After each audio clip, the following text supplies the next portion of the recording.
Hello friends, welcome back all of you in S pharma. आप सभी कैसे हैं? आई होप कि आप सभी ठीक ही होंगे।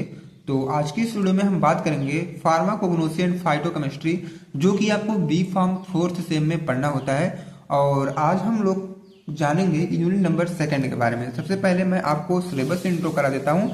यह आपका यूनिट नंबर सेकंड का सिलेबस, बाकी तो फार्माकोग्नोसी का सिलेबस है ये। और यहाँ पे हम लोगों ने सारे लेक्चर कवर कर चुका था, ठीक है। तो आज के इसमें हम जानेंगे केवल hybridization with reference to medicinal plant. और एक अलग से टॉपिक इसमें आती है कि कंजर्वेशन ऑफ मेडिसिनल प्लांट। जो मेडिसिनल प्लांट हैं उनको हम कैसे कंजर्व कर सकेंगे और उसका हाइब्रिडाइजेशन कैसे कर पाएंगे। यही दो टॉपिक आज के वीडियो में क्लियर होगी। और ये जो टॉपिक्स है कभी कभी 2, 7, 10 मतलब देखा जाए तो हर नंबर्स में भी पूछ सकती है। तो वीडियो थोड़ी सी इंपॉर्टेंट होगी, वीडियो के लास्ट तक आप लोग जरूर बने रहिएगा। तो सबसे पहले मैं बात करूं हाइब्रिडाइजेशन का। हाइब्रिडाइजेशन क्या होता है और हाइब्रिडाइजेशन आई होप कि आप सभी को थोड़ा बहुत इसके बारे में तो जरूर ही पता होगा। हाइब्रिडाइजेशन का ओवरऑल मतलब ये होता है ना कि जब कहीं मतलब दो स्पीसीज, दो डिफरेंट स्पीसीज, मान लो ये डिफरेंट स्पीसीज है और दूसरा ये डिफरेंट स्पीसीज है, जब ये दोनों आपस में इंटरेक्ट करेंगे, मतलब दोनों को जब ऐड होंगे तो कोई तीसरा जो है नया स्पीसीज बन के आएगा। नया स्पीसीज का मतलब ये है कि इसकी क्वालिटी प्लस इसकी क्वालिटी, दोनों क्वालिटी को मर्ज करते हुए जो थर्ड पर्सन बनेगा वो दोनों को क्वालिटी से थोड़ा सा अलग बनेगा और इन्हीं दोनों की क्वालिटी इसमें आएगी, लेकिन वह दोनों की क्वालिटी थोड़ा सा इनहेंस करके इसमें रहेगी, ठीक है। तो हम फार्माकोग्नोसी के अकॉर्डिंग जानते हैं हमारा हाइब्रिडाइजेशन क्या होता है। और हम अपने फार्माकोग्नोसी में हाइब्रिडाइजेशन इसलिए करते हैं ना कि जैसे कोई भी मेडिसिनल प्लांट है, मान लो एक मेडिसिनल प्लांट ये है, दूसरा मेडिसिनल प्लांट ये है। अब ऐसा करना है कि हमको तीसरा मेडिसिनल प्लांट बनाना है जो कि इन दोनों से बेहतर बने। अब इसी काम को करने के लिए हम लोग डिफरेंट तरह से या डिफरेंट तरीके से हाइब्रिडाइजेशन करवाते हैं, ठीक है। आप लोग जब फार्माकोलॉजी में पढ़ेंगे तो हाइब्रिडाइजेशन वहां अलग तरीके से है, ठीक है। और बाकी फार्माकोग्नोसी में हमें प्लांट का एग्जांपल लेना है, तो प्लांट का एग्जांपल लेते हुए हम लोगों ने हाइब्रिडाइजेशन सीखा कि जब दो अलग अलग डिफरेंट स्पीसीज हमारी रहेंगी प्लांट की, दोनों को हम लोग मर्ज करेंगे, जो थर्ड बनेगा वो हाई क्वालिटी वाला बनेगा, अच्छा सा एक प्लांट बनेगा जिसमें मेडिसिनल प्रॉपर्टी भी ज्यादा रहेगी। उन्हीं को हम लोग बोल सकते हैं हाइब्रिडाइजेशन, ठीक है। तो आई होप आपका डाउट क्लियर हुआ होगा। मतलब एक इस समय रील्स भी थोड़ा सा ट्रेंड में है ना कि अलग ही लेवल का बंदा था, तो अलग ही लेवल का बंदा का मतलब ये है कि जो तीसरा बनेगा इसमें कुछ अलग ही क्वालिटी होगी, ठीक है। तो आई होप आपको समझ में आया होगा। अब आइए हम लोग अपने नोट्स पे चलते हैं हाइब्रिडाइजेशन वाले। तो hybridization, the process of cross breeding individuals from different plant varieties or species play important role in medicinal plant cultivation and improvement. अब यहाँ डायरेक्टली लिखा गया है कि different plant varieties or species, ठीक है। जब दो प्लांट वैरायटी या डिफरेंट प्लांट वैरायटीज या स्पीसीज को हम लोग क्रॉस ब्रीडिंग करवाते हैं, तब जाके जो तीसरा हमारा प्लांट मिलता है वह कल्टीवेशन में और नेक्स्ट जनरेशन की इंप्रूवमेंट में बहुत ही अपना इंपॉर्टेंट रोल प्ले करता है, ठीक है।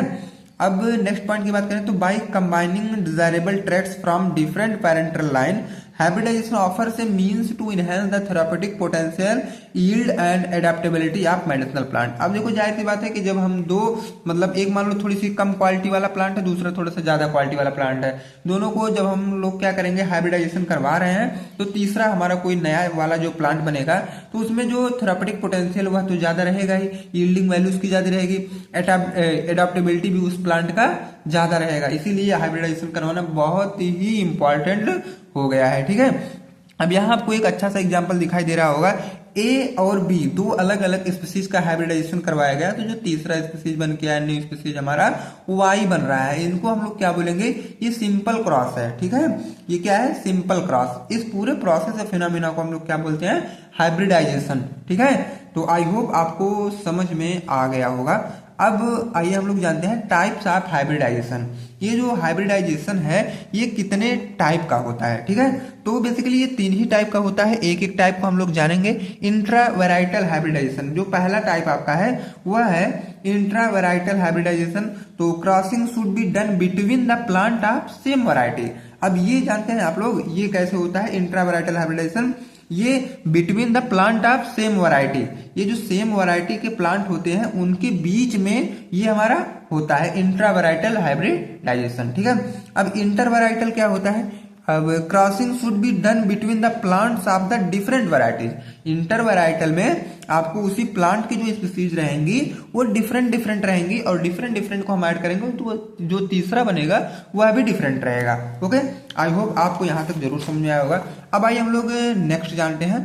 नेक्स्ट का मतलब ये जो थर्ड वाला था, अब थर्ड में इंटर स्पेसिफिक। ये इंटर स्पेसिफिक क्या होता है? Crossing are made between different species of same genes. इसमें देखो डिफरेंट स्पीसीज रहेंगे लेकिन जीन्स जो वो सेम रहेंगे, उनको हम लोग क्या बोलते हैं? Inter specific. ठीक है, तो आई होप आपका ये जो 3 था वो क्लियर हुआ होगा। अगर आप सब चैनल पर पहली बार हैं तो वीडियो को लाइक और चैनल को सब्सक्राइब जरूर कर दें ताकि नेक्स्ट वीडियो का इन्फॉर्मेशन सबसे पहले आप तक पहुंचे। और व्हाट्सएप ग्रुप और टेलीग्राम ग्रुप दोनों को ज्वाइन करना ना भूलें, जहां पे आपको विदाउट एनी कॉस्ट नोट्स वगैरह प्रोवाइड की जाती हैं। ठीक है, तो अब हम इनके एप्लीकेशन की बात कर लेते हैं। एप्लीकेशन इसमें क्या है? सबसे पहला एप्लीकेशन तो है फॉर क्रॉप इंप्रूवमेंट। जैसे जब हम हाइब्रिडाइजेशन करवा के कोई नेक्स्ट वाला जो अपना कोई भी प्लांट है जब उसको लेते हैं तो सभी लोग बोलते हैं कि ये हमारी हाइब्रिड सीड है। हाइब्रिड सीड का मतलब वो हाइब्रिडाइजेशन से निकाली गई है, तो इसीलिए क्रॉप इंप्रूवमेंट में इसका बहुत ही हेल्पफुल होता है। आजकल देखते होंगे कि मतलब जो नॉर्मली सीड है उसको कोई नहीं अपने फील्ड में लगाना चाहता है, सभी लोग बोलते हैं हमको हाइब्रिड दीजिए। क्यों हाइब्रिड दीजिए? क्योंकि उसमें ग्रोथ ज्यादा है। ठीक है, तो जाहिर सी बात है क्रॉप का इंप्रूवमेंट हुआ कि नहीं हाइब्रिडाइजेशन से। दूसरा क्या है? To get good quality of plant, और जाहिर सी बात है कि प्लांट की क्वालिटी भी आपको गुड ही मिलेगी। और नेक्स्ट पॉइंट क्या है? To enhance the yield of phytoconstituent in medicinal plant. अगर वही मेडिसिनल प्लांट का हम लोग इंप्रूवमेंट करेंगे तो उसमें जो फाइटोकॉन्स्टिट्यूएंट है वो भर भर के हमको मिलेगा। ठीक है, तो कुछ इसीलिए हम लोग हाइब्रिडाइजेशन करते हैं और ये सब हमारे हाइब्रिडाइजेशन के एप्लीकेशन है। ठीक है, तो आई होप आपको यहां तक समझ में आया होगा। अब देखिए नेक्स्ट जो इसी में सब टॉपिक आपका आता है कंजर्वेशन ऑफ मेडिसिनल प्लांट। ये आपके नॉलेज के लिए है और कभी कभी 2 या 7 मार्क्स में यह क्वेश्चन पूछा जाता है। ठीक है, कि मेडिसिनल प्लांट को हम लोग कंजर्व कैसे करेंगे, means conservation of medicinal plant. और आई होप मेडिसिनल प्लांट आप सभी को पता होगा कि मेडिसिनल प्लांट क्या होते हैं। ऐसे प्लांट जो हमारे बॉडी में जाने के बाद कुछ न कुछ अपना थेरापेटिक इफेक्ट शो करते हैं, उन्हीं को हम लोग बोलते हैं मेडिसिनल प्लांट। अब उनको हम लोग कंजर्व कैसे करेंगे ये जानेंगे इसमें। तो conservation of medicinal plant means protecting and preserving medicinal plant species so that they do not become extinct and remain available for future generation. Conservation का मतलब यही तो होता है कि कोई भी चीज हम लोग कंजर्व करके रखें अपने फ्यूचर के लिए। ठीक है, जैसे मान लो जब गेहूं या धान का सीजन चलता है तो हम लोग क्या करते हैं, चावल रख लेते हैं मतलब नेक्स्ट तक, जब तक उसकी सीजन ना आ जाए ना, तो उसको हम लोग कहीं ना कहीं अगर देखा जाए तो हम कंजर्व करके कुछ समय के लिए उसको हम प्रोटेक्ट करके रख रहे हैं। तो इसमें हमको क्या करना है, अपने मेडिसिनल प्लांट को कंजर्व करना है। तो वही लिखा गया है conservation of medicinal plant means protecting and preserving medicinal plant species. Medicinal plant species को प्रोटेक्ट या प्रिजर्व करने की प्रोसेस को हम लोग कंजर्वेशन ऑफ मेडिसिनल प्लांट ही बोलते हैं। So that they do not become extinct and remain available for future generation. इससे क्या होता है, जो भी हमारे मेडिसिनल प्लांट है वो हमारे फ्यूचर जनरेशन के लिए ही अवेलेबल रहते हैं। ठीक है, आई होप आपको कंजर्वेशन समझ में आया होगा। अब मेथड ऑफ कंजर्वेशन, हम लोग कितने मेथड या कितने तरीके से कंजर्वेशन कर सकते हैं, तो मेनली 2 ही मेथड होता है कंजर्वेशन का। पहला जो आपका आता है इन सीटू कंजर्वेशन और दूसरा जो है EX सीटू कंजर्वेशन। ठीक है, थोड़ा सा नाम आपको दिखेगा, इधर उधर का है नाम। और फर्स्ट वाला अब बात करें इन सीटू कंजर्वेशन में, in situ conservation means protecting and preserving plant and animal in their natural habitat. अब कोई भी प्लांट या एनिमल है जब हम उसको कंजर्व कर रहे हैं तो उसको कंजर्व करने का बहुत तरीका होता है, लेकिन जब हम उस प्लांट या एनिमल को उसी के नेचुरल हैबिटेट में उसको हम रख रहे हैं, प्रिजर्व कर रहे हैं, प्रोटेक्ट कर रहे हैं, तो उनको हम लोग बोलते हैं इन सीटू कंजर्वेशन। ठीक है, where they naturally grow or live. ये जो आपका हैबिटेट या मतलब नेचुरल वाले हैबिटेट हैं, हम इसको शॉर्ट फॉर्म में अगर बोले तो ऐसे प्लांट या एनिमल जहां पे वो नॉर्मली नेचुरली ग्रो कर सके और रह सके। ठीक है, तो अगर एक लाइन में डिफिनेशन कोई पूछ लिया इन सीटू कंजर्वेशन तो आप यही बताइएगा कि where they naturally grow or live. ठीक है, और क्या मतलब आपके प्लांट या कोई भी एनिमल्स जहां पे नेचुरल तरीके से रह सके और ग्रो कर सके, उन्हीं को हम लोग बोलते हैं इन सीटू कंजर्वेशन। ओके, तो कंजर्वेशन का पहला मेथड आपका क्लियर हुआ होगा। अब आइए हम लोग नेक्स्ट वाला मेथड भी जान लेते हैं। और नेक्स्ट मेथड जानने से पहले हम लोग इसका पर्पज जानेंगे। जैसे कंजर्वेशन कर रहे हैं तो कुछ इसका मकसद हुआ, उद्देश्य हुआ, किस लिए कर रहे हैं उसको जानेंगे। सबसे पहला जो है to maintain natural ecosystem balance. अब देखो हम लोग जो ये कंजर्वेशन कर रहे हैं ना, अपने इकोसिस्टम को मेंटेन करने के लिए, ताकि हमारा जो इकोसिस्टम है नेचुरली वह मेंटेन रहे। दूसरा क्या है, टू प्रोटेक्ट इंडेंजर्ड स्पीसीज, जो विलुप्त प्रजातियां धीरे धीरे मतलब हो रही हैं उनको प्रोटेक्ट किया जाए।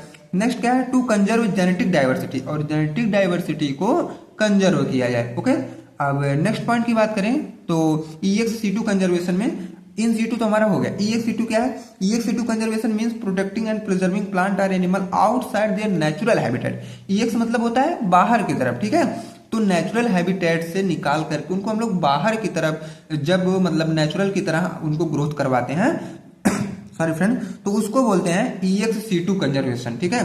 EX-C2 conservation means of site. Of site का मतलब नेचुरल हैबिटेट से बाहर उनको ग्रो करवाना है, उसको हम लोग बोलते हैं EX-C2 कंजर्वेशन। अब इसका पर्पज क्या है? पहला इसका मेन जो पर्पज आता है टू इंक्रीज प्लांट पॉपुलेशन, सबसे पहले प्लांट की पॉपुलेशन को इंक्रीज करने के लिए, और दूसरा जो है to store genetic material safely, और जो जेनेटिक मटेरियल हमारे प्लांट एनिमल में है उनको सेफ तरीके से स्टोर करना, ठीक है। तो आई होप आपका डाउट अच्छे तरीके से क्लियर हुआ होगा। अगर कहीं भी डाउट होता है तो कमेंट सेक्शन में आप लोग कमेंट करें, मैं उसका रिप्लाई आपको तुरंत दूंगा। और भी अगर आपको सब्जेक्ट के लेक्चर देखने हैं तो इसी वीडियो के डिस्क्रिप्शन बॉक्स में आप हर एक सब्जेक्ट का सेपरेट प्लेलिस्ट को आप चेकआउट कर सकते हैं। ओके, और नोट्स के लिए टेलीग्राम ग्रुप तुरंत ज्वाइन करें, जहां पे आपको without any cost notes provide की गई है। और यहीं पे आपका ये जो second unit pharmacognosy and phytochemistry का था वह एंड होता है। बाकी अब हम आपसे मिलेंगे नेक्स्ट लेक्चर में। तो best of luck, thanks for watching this video.